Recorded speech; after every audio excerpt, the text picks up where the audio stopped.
For 6 years, Hyundai i20 terrified buyers with modern wannabe exterior and an interior which reminded us what Korean cars used to look like when they first appear on the old continent. But Hyundai i20, which debuted at the 2014 Paris Motor Show, looks way better than its predecessor, at least from the outside. An interesting thing about Korean cars, which, by the way, are designed in Germany, is that they look like some cars we already know, but we just can't put our finger on it. I can see something here from the Citroën C4 Cactus, something from the Opel Corsa, but it's not a bad thing because in the end, Hyundai i20 looks great. Of course, the car is now bigger. Its length exceeded 4 meters and it is now slightly bigger than Toyota Yaris and slightly smaller than Renault Clio. The 326-liter boot is almost as big as in the Skoda Fabia, but not as practical. On the other hand, the i20 gets a double floor. Under the bottom panel, there's a space for a full-size spare, but in this example there's only a repair kit.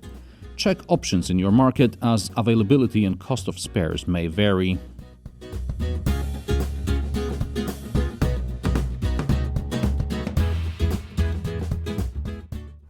There is decent amount of legroom and headroom in the back, provided that you're 175 centimeters tall and the driver is also about 175 centimeters tall. If the driver is taller and slides the seat backwards, then we have a bit of a problem, but kids in their child seats will be fine. Speaking of which, there are isofixes here on the side seats. There is no isofix in the middle, obviously, but the floor is almost flat, so even an adult can sit here, provided he or she is not fat, like myself. In the front it's also roomy, but we can also see the typical Korean conservative design. Everything is in its place, but some competitors make the dashboard look a bit more modern, more appealing. Also, the materials could be better, although Hyundai plays it safe in the middle. Door bins are big. There is a cubby in the middle with two 12-volt sockets, a USB socket and a 3.5mm jack socket. Glove box is cooled and storage under the armrest is deep, although part of the handbrake takes up space inside it. On top of the dashboard there is a smartphone holder, docking station, cradle, whatever you want to call it.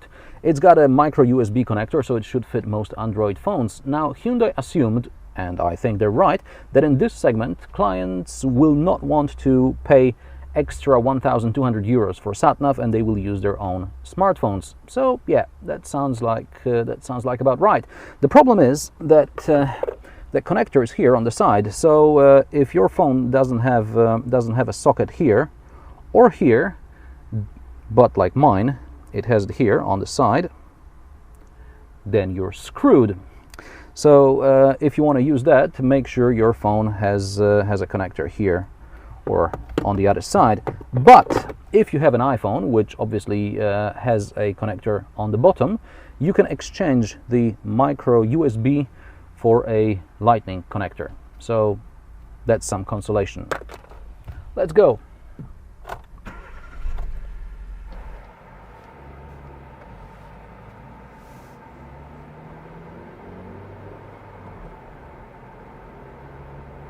Under the bonnet of this car, this test example, I have a 1.2 petrol engine, 84 horsepower.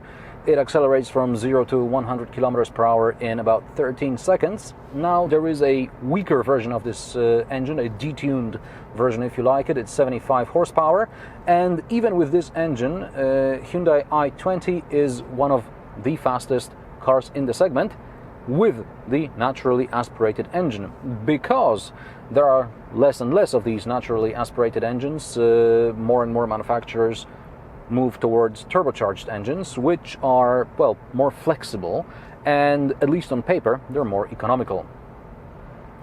Hyundai promises 5 liters per 100 kilometers in the combined cycle for this 1.284 horsepower engine. I managed to get the fuel consumption down to about 6 liters per 100 kilometers. Now I'm at the level of about 6.3, but it's falling because I'm driving on an empty road back and forth, filming this, of course. I also drove a diesel version, and the diesel was supposed to use about 4 liters per 100 kilometers. I got below 5, so I suppose once you get used to the car, once you get to know the car better, you can get closer to manufacturer's claims. The diesel was rather loud, but the petrol is relatively quiet. The steering is great for driving around town, less so at higher speeds when it lacks feel. The gearbox is very light and has a short throw. You'll appreciate it while working to get the most out of this engine. Usually, as far as driving fun is concerned, motor journalists give Ford Fiesta as an example. Yeah, it is a really fun car to drive, but I suppose a more conservative buyer may also be interested in the Peugeot 208, which is a great little car. It's brilliant to drive, although Hyundai i20 has a much more practical interior than the Peugeot. The biggest change in quality, as far as I'm concerned, is in the suspension department. Compared to the previous generation, the suspension is much more refined, much quieter on bumpy roads. It is on the verge of comfortable, and it is springy at the same time. So a big improvement for Hyundai here. The seats are comfortable, and I like that you can adjust the headrests not just up and down, but also horizontally. But I do have a problem with my knee. Well, it's not that my knee hurts. Well, it does, but not that knee. It's my right knee, and my right knee is touching the bottom of the center console.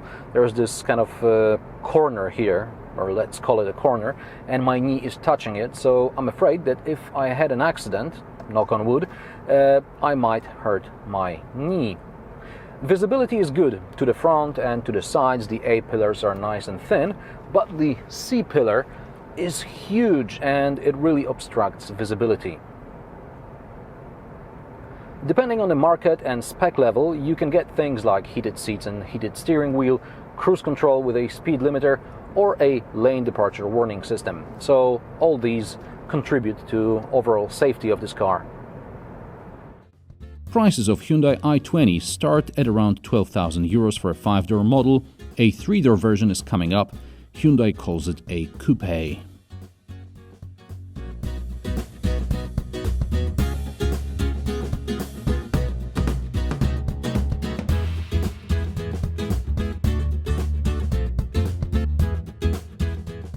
If you look at the Hyundai i20 from the point of view of design and equipment, it's a brilliant car, and it comes with a 5-year warranty. It's one of those cars you buy with your head, not with your heart. But I can't wait to have a go in the new Mazda 2. Watch more of my reviews and subscribe to my channel. New reviews every Friday. Comment, rate and share my videos. Thanks for watching, and I'll see you next time.